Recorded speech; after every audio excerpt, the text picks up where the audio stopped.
Assalomu alaykum. Bugun SAT'dan 1200 sonni yuqori natija olsa, to'lovni qanday qilib qoplashni ko'rib chiqamiz. Birinchi navbatda bizga MyGo akkaunt kerak bo'ladi. Buning uchun esa hamma o'z nomiga telefon raqam rasmiylashtirishi kerak va shu orqali akkaunt ochish talab etiladi.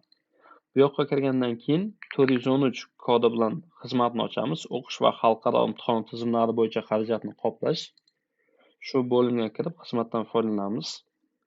Arizachi agar yoshi 16 dan yuqori bo'lsa, xo'p, demak, yashash hududi belgilanadi. Bizning holatimizda bu Surxondaryo, Termiz shahri. Keyingi navbatda kompensatsiya hududi hamma o'zi tanlaydi. Bizda bu Termiz. Imtihon turi bizda SAT imtihoni.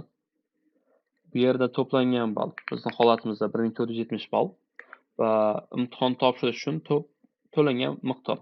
Buni endi registratsiya sanasidan kelib chiqib hamma qaraydi. Biz 3-fevralda registratsiya qilganmiz va o'sha sanada demak kurs 12230 bo'lgan va biz to'lov qilganmiz $111, ya'ni 1,357,530 so'm. Shu summani kiritamiz.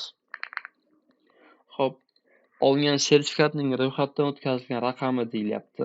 SAT'da aynan buni belgilab qo'yilgan joyi yo'q. Shunchaki demak record locator'da kiritsak bo'ladi. Bu demak markaz.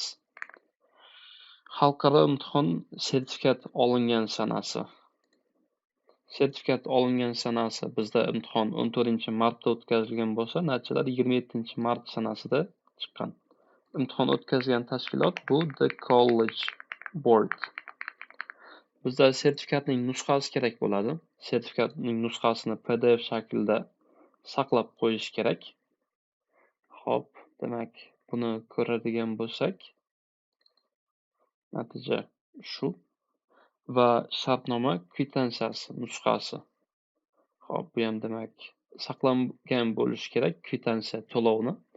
Iloji bo'lsa uni PDF shakliga o'tkazish kerak bo'ladi. Chunki MyGov'da PDFda ko'rish osonroq. Va shularda demak aniqlashtirgandan keyin natijalarni yuborsa bo'ladi.